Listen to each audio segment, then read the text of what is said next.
Welcome to CC bank. ഇന്ന് നമ്മൾ discuss ചെയ്യാൻ പോകുന്നത് കോപ്പറേറ്റീവ് ലോയിൽ തന്നെയുള്ള ഇലക്ഷൻ എന്ന് പറയുന്ന ഇലക്ഷൻ പ്രൊസീജിയറിന്റെ അടുത്ത ക്ലാസ് ആണ്. രണ്ടാമത്തെ ക്ലാസ് ആണിത്. അപ്പോൾ ആദ്യത്തെ ക്ലാസ് കാണാത്തവർ ആ ക്ലാസ് കണ്ടതിന് ശേഷം വേണം ഈ ക്ലാസ് കാണാനായിട്ട്. സോ നെക്സ്റ്റ് ടോപ്പിക് എന്ന് പറയുന്നത് പബ്ലിക്കേഷൻ ഓഫ് വോട്ടേഴ്സ് ലിസ്റ്റ് ആണ്. The State Cooperative Election Commission shall appoint an electoral officer from among the officers of the concerned administrative department who shall be responsible for the publication of the list of members qualified to vote. അതായത് state cooperative election commission എന്ത് ചെയ്യുന്നു? Electoral ഓഫീസറെ appoint ചെയ്യണം. Okay, നമ്മൾ കഴിഞ്ഞ ക്ലാസ്സിൽ പറഞ്ഞിട്ടുണ്ടായിരുന്നു returning ഓഫീസറുടെ കാര്യം. ഇപ്പോ ഇവിടെ പറയുന്നത് എന്താണ്?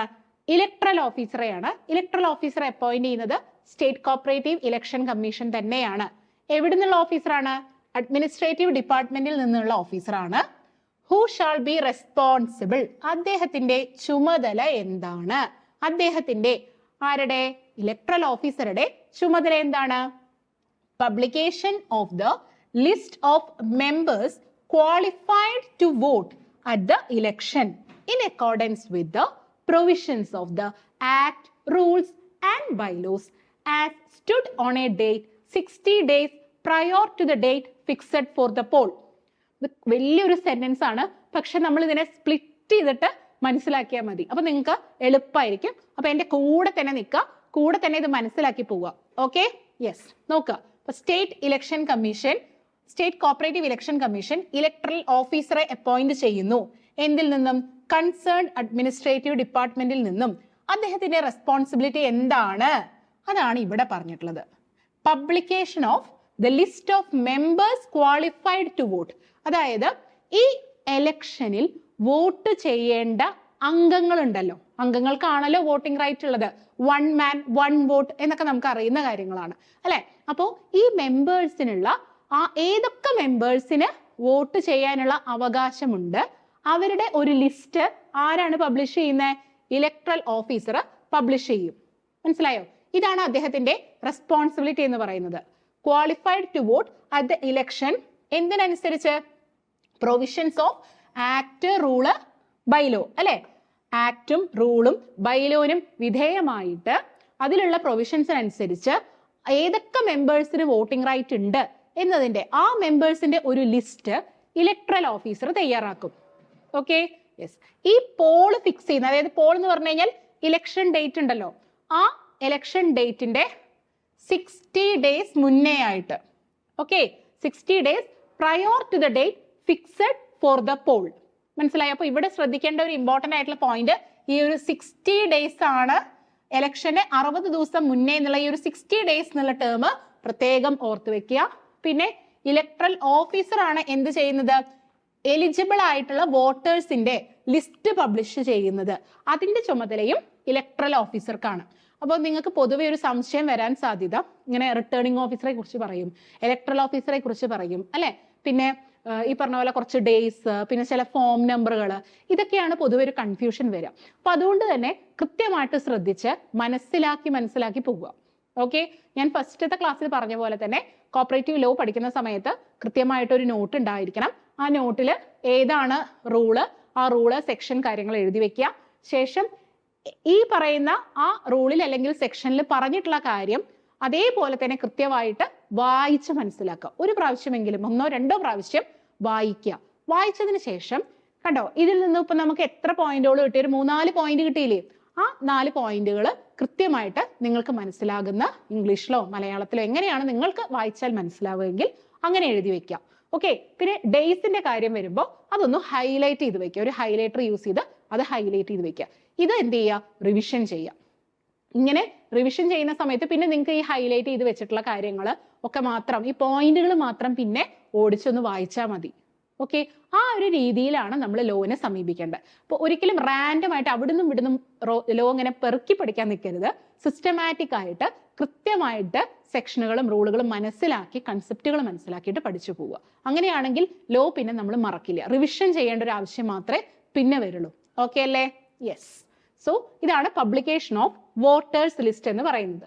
It shall be the duty of the chief executive. ആരാണ് ചീഫ് എക്സിക്യൂട്ടീവ്? ഇവിടുത്തെ of the concerned society. Concerned സൊസൈറ്റിയുടെ ചീഫ് എക്സിക്യൂട്ടീവ്. അത് ആരാണ് ചീഫ് എക്സിക്യൂട്ടീവ് ഉണ്ടാവുക?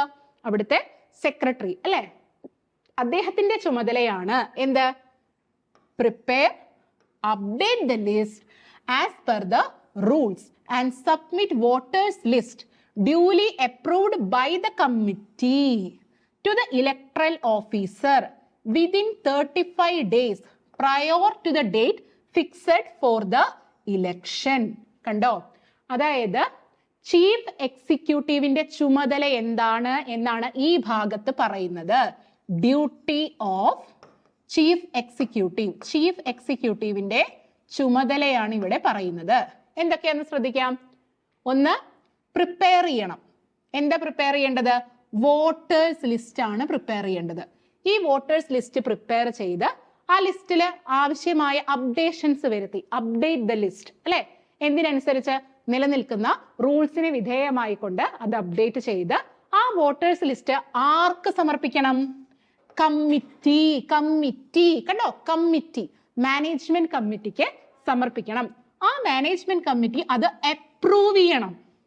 അപ്പൊ കമ്മിറ്റിക്ക് ചീഫ് എക്സിക്യൂട്ടീവ് അഥവാ സെക്രട്ടറി ഇത് സമർപ്പിക്കും, ഈ വോട്ടേഴ്സ് ലിസ്റ്റ് സമർപ്പിക്കും. അത് കമ്മിറ്റി അപ്രൂവ് ചെയ്യണം. അതിനുശേഷമാണ് അത് ആർക്ക് കൈമാറുന്നത്? Electoral officer. നമ്മൾ നേരത്തെ പറഞ്ഞു അല്ലെ, ഇലക്ടറൽ ഓഫീസറുടെ കേസ് കണ്ടോ? ഇലക്ടറൽ ഓഫീസറെ കുറിച്ച് പറഞ്ഞിട്ടുണ്ടായിരുന്നു. ആ ഇലക്ടറൽ ഓഫീസർക്കാണ് ഈ ഒരു ലിസ്റ്റ് സമർപ്പിക്കുന്നത്. എത്ര ദിവസം മുന്നേ സമർപ്പിക്കണം? എത്ര ദിവസം മുന്നേ? 35 days prior to the date fixed for the election. Election fix ചെയ്യുന്നത് അതിന്റെ 35 ദിവസം മുന്നേ, ഇലക്ഷന് 35 ദിവസം മുന്നേ ആയിട്ട് ഈ അപ്ഡേറ്റ് ചെയ്തിട്ടുള്ള ലിസ്റ്റ് ചീഫ് എക്സിക്യൂട്ടീവ് കമ്മിറ്റിയുടെ അംഗീകാരത്തിന് ശേഷം ഇലക്ടറൽ ഓഫീസർക്ക് സമർപ്പിക്കണം എന്നാണ് ഇവിടെ പറഞ്ഞിട്ടുള്ളത്. അപ്പൊ സമർപ്പിക്കുന്നത് ഇലക്ടറൽ ഓഫീസർക്കാണ്. ഇത്രയും കാര്യങ്ങളൊക്കെ ഇല്ലേ? കണ്ടോ? ഈ ഒരു ഒറ്റ ഒരു ഇതിൽ തന്നെ, ഒരൊറ്റ പോയിന്റ്, ഒരൊറ്റ ലോന്റെ ഒരൊറ്റ സെക്ഷനിൽ തന്നെ, റൂളിൽ തന്നെ ഇത്രയും കാര്യങ്ങൾ പറഞ്ഞിട്ടുണ്ട്. ഓക്കെ അല്ലേ? Next, it is the duty of the electoral officer to publish the preliminary voters list in form number 34 in the notice board of the head office and branches. അപ്പോൾ ഇങ്ങനെ നമ്മുടെ ചീഫ് എക്സിക്യൂട്ടീവ് ലിസ്റ്റ് ആർക്ക് കൈമാറി? Electoral ഓഫീസർക്ക് കൈമാറി. അതിനുശേഷം ഇനി ആരുടെ ജോലിയാ? ഇലക്ടറൽ ഓഫീസറുടെ ജോലിയാണ്. എന്താണ് അദ്ദേഹത്തിന്റെ ജോലി? പ്രിലിമിനറി വോട്ടേഴ്സ് ലിസ്റ്റ് പബ്ലിഷ് ചെയ്യുക. അപ്പൊ ഇലക്ടറൽ ഓഫീസറുടെ ചുമതലയാണ് പ്രിലിമിനറി വോട്ടേഴ്സ് ലിസ്റ്റ് പബ്ലിഷ് ചെയ്യുക എന്നുള്ളത്. അതിന്റെ ഫോം ഏത് ഫോമിലാണ് പബ്ലിഷ് ചെയ്യേണ്ടത്? Form number 34. Okay, form number 34ലാണ് പ്രിലിമിനറി വോട്ടേഴ്സ് ലിസ്റ്റ് പബ്ലിഷ് ചെയ്യുന്നത്. ആര് പബ്ലിഷ് ചെയ്യുന്നു? Electoral officer. ഇലക്ടറൽ ഓഫീസർ ആണ് പബ്ലിഷ് ചെയ്യുന്നത്. ഓക്കെ അല്ലേ? നെക്സ്റ്റ്, ഇത് എവിടെയാണ് പബ്ലിഷ് ചെയ്യുന്നത്? എവിടെ ആയിരിക്കും? ഇലക്ഷൻ നടക്കുന്ന സംഘത്തിന്റെ അഥവാ സൊസൈറ്റിയുടെ ഹെഡ് ഓഫീസിലും അതിന് ബ്രാഞ്ചുകൾ ഉണ്ടെങ്കിൽ ആ ബ്രാഞ്ചുകളിലെല്ലാം ഈ ഒരു പ്രിലിമിനറി വോട്ടേഴ്സ് ലിസ്റ്റ് പബ്ലിഷ് ചെയ്യണം.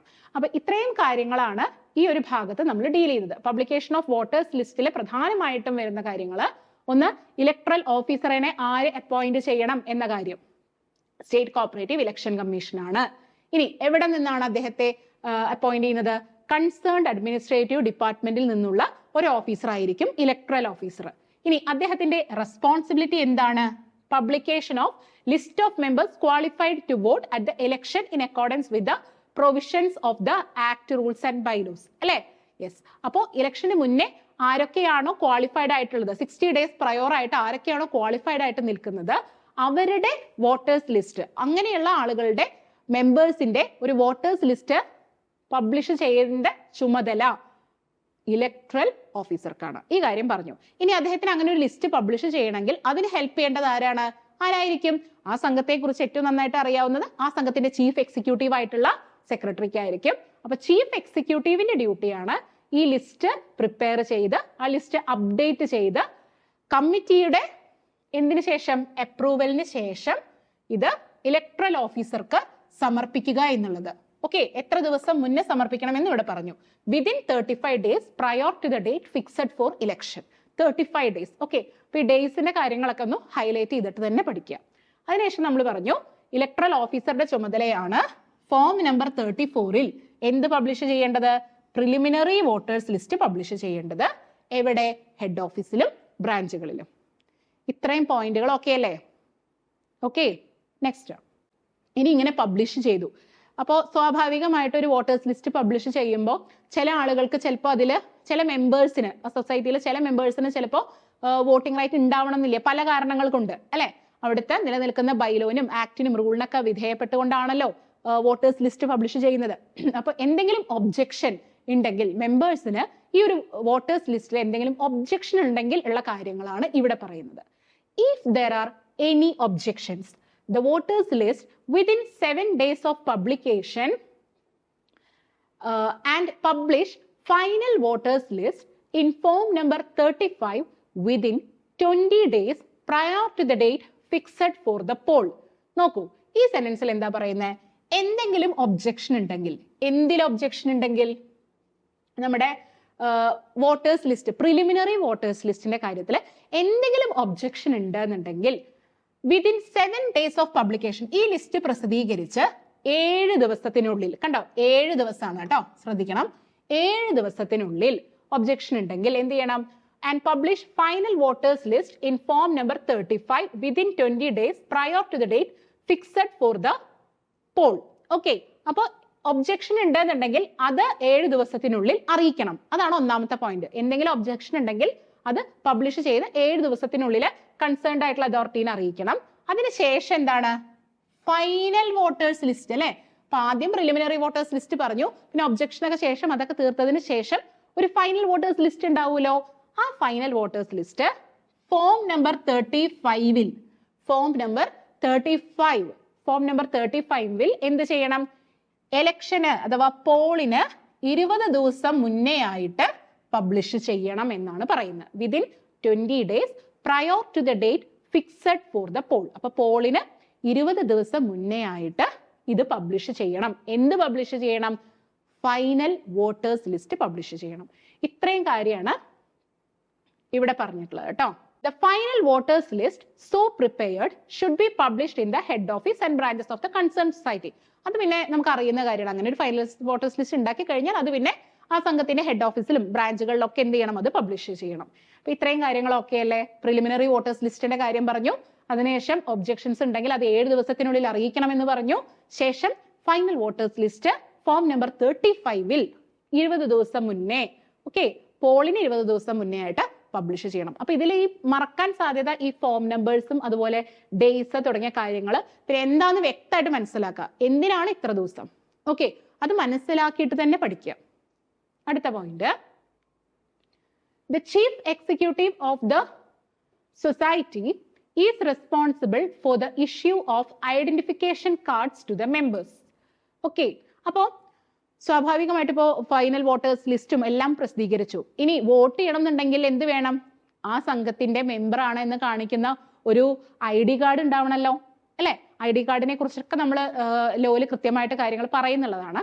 അപ്പോൾ ID കാർഡ് ഉണ്ടായിരിക്കണം. ഈ ID കാർഡ് ഡിസ്ബേഴ്സ് ചെയ്യേണ്ട ഉത്തരവാദിത്തം ആർക്കാണ്? ചീഫ് എക്സിക്യൂട്ടീവിനാണ്. അപ്പോൾ ആ സൊസൈറ്റിയുടെ ചീഫ് എക്സിക്യൂട്ടീവിന്റെ റെസ്പോൺസിബിലിറ്റിയാണ് എന്ത്? Issue of ID cards to the members. അപ്പോൾ who is the person responsible for the issue of ID cards to the members? Chief executive. The persons included in the voters list should be supplied with the identification cards in form number 6A of the member who shall bring 2 passport size photos recently taken. അപ്പോൾ ID card issue ചെയ്യുന്നത് form number 6A-ലാണ് അല്ലെ. Identification cards form number 6A ആണ്, അത് ഓർക്കുക. പിന്നെ 2 passport size ഫോട്ടോസും കൂടി ഉണ്ടായിരിക്കണം കേട്ടോ. 2 എണ്ണാണ് കേട്ടോ. എത്ര പാസ്പോർട്ട് സൈസ് ഫോട്ടോസ് വേണം? 2 പാസ്പോർട്ട് സൈസ് ഫോട്ടോസ് വേണം. അപ്പൊ ഇത്രയും കാര്യങ്ങൾ ഓർത്തു വെക്കുക. ID കാർഡുമായിട്ട് ബന്ധപ്പെട്ടിട്ടുള്ള കുറച്ച് പോയിന്റുകളാണ്. അടുത്തത്, the issue of identification cards shall be stopped before 2 days prior to the date of poll. Very very important. ഒരുപാട് പ്രാവശ്യം റിപ്പീറ്റഡ് ആയിട്ട് ചോദിച്ചിട്ടുള്ള പ്രീവിയസ് ക്വസ്റ്റ്യൻ ആണ്. അതായത് ID കാർഡ്സിന്റെ സപ്ലൈ എത്ര ദിവസം മുന്നേ വരെ നടത്താം, അല്ലെങ്കിൽ എത്ര ദിവസം മുന്നേ അത് നിർത്തണം എന്നുള്ളതാണ്. എന്താണ്? It should be stopped before 2 days prior to the date of poll. ഇലക്ഷന്റെ 2 ദിവസം മുന്നേ ID കാർഡ് സപ്ലൈ ചെയ്യുന്നത്, ഇഷ്യൂ ചെയ്യുന്നത് നിർത്തണം. 2 days ആണ് കേട്ടോ. എത്രയാണ്? 2 days ബിഫോർ അല്ലെങ്കിൽ prior to the date of poll. പോളിന് 2 ദിവസം മുന്നേ. അപ്പൊ 2 ദിവസം, ആ ഒരു കാര്യം കൂടി ഇവിടെ പ്രത്യേകം നോട്ട് ചെയ്യാം. ഇനി any complaint in this regard will be entertained by the electoral officer who shall take a decision on the complaint before 2 days prior to the date of poll. അപ്പോൾ ഇങ്ങനെയുള്ള ഈ ID കാർഡുമായിട്ട് ബന്ധപ്പെട്ടിട്ടോ അല്ല മറ്റു കാര്യങ്ങളിലൊക്കെ എന്തെങ്കിലും തർക്കങ്ങളോ കാര്യങ്ങളോ ഉണ്ടെങ്കിൽ ആ കാര്യങ്ങൾ തീർപ്പാക്കാനുള്ള അധികാരം ആർക്കാണുള്ളത്? ആർക്കാണ്? ഇലക്ട്രൽ ഓഫീസർക്കാണ്. ആർക്കാണ്? ഇലക്ടറൽ ഓഫീസർക്കാണ്. ആർക്കാണ്? ഇലക്ട്രൽ ഓഫീസർക്കാണ്. അത് അദ്ദേഹം ഈ എലക്ഷന്റെ 2 ദിവസം മുന്നേ തന്നെ തീർപ്പാക്കിയിട്ടുണ്ടായിരിക്കണം എന്നാണ് റൂളിൽ പറഞ്ഞിട്ടുള്ളത്. അപ്പൊ ഇനി complaint in this regard will be entertained by the electoral officer ആണ്. Who shall take a decision on the complaint. അപ്പോൾ ഈ കംപ്ലൈന്റിൽ ഒരു ഡിസിഷൻ എപ്പോൾ എടുത്തിട്ടുണ്ടാവണം? 2 days പ്രയോർ ആയിട്ട് എടുത്തിട്ടുണ്ടാവണം. പോളിന്റെ അഥവാ ഇലക്ഷന്റെ 2 ദിവസം മുന്നേ ആയിട്ട് ഇതിലൊരു തീർപ്പ് കൽപ്പിച്ചിട്ടുണ്ടായിരിക്കണം എന്നാണ് ഇവിടെ പറയുന്നത്. ഓക്കെ, അപ്പൊ ഇവിടെ ഫോം നമ്പർ 6A ID കാർഡുമായി ബന്ധപ്പെട്ടത് 2 പാസ്പോർട്ട് സൈസ് ഫോട്ടോസ് ആണ്. ID കാർഡ് ഇഷ്യൂ ചെയ്യേണ്ട അധികാരമുള്ളത് ചീഫ് എക്സിക്യൂട്ടീവിനാണ്. പിന്നെ എന്താണ്? 2 ദിവസം മുന്നേ ID കാർഡിന്റെ ഇഷ്യൂ സ്റ്റോപ്പ് ചെയ്തിട്ടുണ്ടാവണം. എന്തെങ്കിലും പരാതികളോ കാര്യങ്ങളോ ഉണ്ടെങ്കിൽ ഇലക്ട്രൽ ഓഫീസറാണ് അതിൽ തീരുമാനം എടുക്കേണ്ടത്. അത് അദ്ദേഹം ഇലക്ഷന് 2 ദിവസം മുന്നേ തന്നെ തീരുമാനം എടുക്കണം. ഇത്രയും പോയിന്റുകളാണ് ഇവിടെ വരുന്നത്. നെക്സ്റ്റ് നോക്കാം. ഫയലിംഗ് നോമിനേഷൻ പേപ്പേഴ്സ് അല്ലെ. ഇനി നോമിനേഷൻ കൊടുക്കണമല്ലോ. അടുത്ത പ്രധാനപ്പെട്ട പരിപാടി എന്താണ്? അപ്പൊ വോട്ടേഴ്സ് ലിസ്റ്റും കാര്യങ്ങളൊക്കെ പബ്ലിഷ് ചെയ്തു. പ്രിലിമിനറിയും ഫൈനൽ വോട്ടേഴ്സ് ലിസ്റ്റും അതിലുള്ള ID കാർഡുകൾ ഇഷ്യൂ ചെയ്തു. പിന്നെ എന്തെങ്കിലും കംപ്ലൈന്റ് ഉണ്ടെങ്കിൽ അതൊക്കെ തീർക്കുന്നു. പിന്നെ അടുത്തൊരു ഭാഗം എന്ന് പറയുന്നത് ഈ മത്സരിക്കുന്ന ആളുകളുടെ നോമിനേഷൻ പേപ്പർ അല്ലെ. അവര് നോമിനേഷൻ ഫയൽ ചെയ്യണമല്ലോ. ഞാൻ പറഞ്ഞിരുന്നു ഏതൊരു ഇലക്ഷനും പോലെ തന്നെയാണ് കോപ്പറേറ്റീവ് സൊസൈറ്റിയുടെ ഇലക്ഷനും. നിങ്ങൾ ആ ഒരു രീതിയിൽ ആലോചിച്ചാൽ മതി. ഇതിൽ കുറച്ച് ഈ പറയുന്ന പോലെ കുറച്ച് ഓഫീസേഴ്സിന്റെ പേരും അവരുടെ ഡ്യൂട്ടീസ് നമുക്കറിയണം. പിന്നെ എത്ര ഡേയ്സ് ആണ്, ഏതൊക്കെ ഫോം നമ്പേഴ്സ് ആണ്, അത് എന്തൊക്കെയാണ് എങ്ങനെയൊക്കെയാന്നുള്ള കാര്യങ്ങളൊന്ന് മനസ്സിലാക്കി കഴിഞ്ഞാൽ ഇലക്ഷൻ എന്ന് പറയുന്ന ടോപ്പിക് വളരെ എളുപ്പമാണ് കേട്ടോ. ഇനി filing nomination papers. The nomination of the candidates for election shall be made in form number 36 supplied by the returning officer to any member free of cost on application. അപ്പൊ നോക്കൂ, ഇതിൽ എന്തൊക്കെ പോയിന്റുകളുണ്ട്? ഒന്ന്, കാൻഡിഡേറ്റ്സിന്റെ നോമിനേഷനെ കുറിച്ചാണ് പറയുന്നത്. ഓക്കെ, ഏത് ഫോമിലാണ് നോമിനേഷൻ സമർപ്പിക്കേണ്ടത്? കാൻഡിഡേറ്റ്സ് നോമിനേഷൻ സമർപ്പിക്കേണ്ടത് ഫോം നമ്പർ 36 കാൻഡിഡേറ്റ്സ് നോമിനേഷൻ സമർപ്പിക്കേണ്ടത് ഫോം നമ്പർ 36 സമർപ്പിക്കേണ്ടത്. ഈ ഫോം നമ്പർ 36 സപ്ലൈ ചെയ്യുന്നത് ആരാണ്? Form number 36 is supplied by the returning officer. ഇവിടെ ആരാണ്? Returning officer. കണ്ടോ, ഇപ്പൊ എന്താണ് റിട്ടേണിംഗ് ഓഫീസറുടെ ചുമതലയാണ് ഇവിടെ പറഞ്ഞിട്ടുള്ളത്. അപ്പൊ നിങ്ങൾ ശരിക്കും ചെയ്യേണ്ട കാര്യം returning officer, electoral officer 2 table ആക്കുക. എന്നിട്ട് റിട്ടേണിംഗ് ഓഫീസറുടെ ചുമതലകൾ എന്തൊക്കെയാണെന്നുള്ളത് ഒരു ഭാഗത്ത് എഴുതുക, ഇലക്ട്രൽ ഓഫീസറുടെ ചുമതലകൾ എന്തൊക്കെയാണെന്നുള്ളത് അടുത്ത സൈഡിൽ എഴുതുക. അങ്ങനെ കമ്പയർ ചെയ്ത് പഠിക്കുമ്പോൾ നിങ്ങൾക്ക് എക്സാമിന് എന്തായിരിക്കും, എക്സാമിന്റെ റിവിഷന്റെ ടൈമിൽ ഫൈനൽ റിവിഷൻ ചെയ്യുന്ന സമയത്ത് ഇതൊന്ന് വേഗം ഒന്ന് കമ്പയർ ചെയ്തിട്ടൊന്ന് വായിച്ചു പോയാൽ മാത്രം മതിയാവും, പെട്ടെന്ന് കിട്ടും. ഓക്കെ, അല്ലാതെ എക്സാമിന്റെ ലാസ്റ്റ് ടൈമിൽ ഇത് മുഴുവനും നമുക്ക് വായിക്കാനുള്ള സമയമില്ല. അപ്പൊ അതുകൊണ്ട് ഈ ഒരു രീതിയിൽ നിങ്ങൾ ഇപ്പൊ പഠിക്കുമ്പോൾ തന്നെ മനസ്സിലാക്കി പഠിച്ച് നമുക്ക് റിവിഷൻ ചെയ്യാൻ പറ്റുന്ന രീതിയിലേക്ക് നിങ്ങളുടെ നോട്ടുകളെ മാറ്റിയെടുക്കുക. Okay, so form number 36 returning officer ആണ് അത് സപ്ലൈ ചെയ്യുന്നത്. അത് ആർക്കാ സപ്ലൈ ചെയ്യുക? എനി മെമ്പർ, ആ സംഘത്തിലുള്ള ഏതൊരു മെമ്പറിനും അല്ലെ, കാൻഡിഡേറ്റ് ആയിട്ട് നിൽക്കാൻ താല്പര്യമുള്ള ഏതൊരു അംഗത്തിനും. പൈസക്കാണോ? അല്ല, ഫ്രീ ഓഫ് കോസ്റ്റ് ആണ്. 1 രൂപ പോലും കൊടുക്കണ്ട, ഫ്രീ ഓഫ് കോസ്റ്റ് ആയിട്ടാണ് നോമിനേഷൻ പേപ്പർ എന്ത് ചെയ്യുക, നമുക്ക് മെമ്പർ ആണെങ്കിൽ മെമ്പറിന് വാങ്ങാൻ പറ്റും ഓൺ അപ്ലിക്കേഷൻ. അപ്പൊ അപ്ലൈ ചെയ്ത് കഴിഞ്ഞാൽ ഫ്രീ ഓഫ് കോസ്റ്റ് ആയിട്ട് റിട്ടേണിംഗ് ഓഫീസർ ഫോം നമ്പർ 36 എന്ത് തരും? നോമിനേഷൻ പേപ്പർ തരും. ഇത്രയും കാര്യങ്ങളാണ് ഈ ഒരു പോയിന്റിൽ, ഈ ഒരു ഒറ്റ സെന്റൻസിൽ പറഞ്ഞിട്ടുള്ളത്. അതായത് 6 പറഞ്ഞിട്ടുള്ളത് ഇത്രയും പോയിന്റുകളാണ്.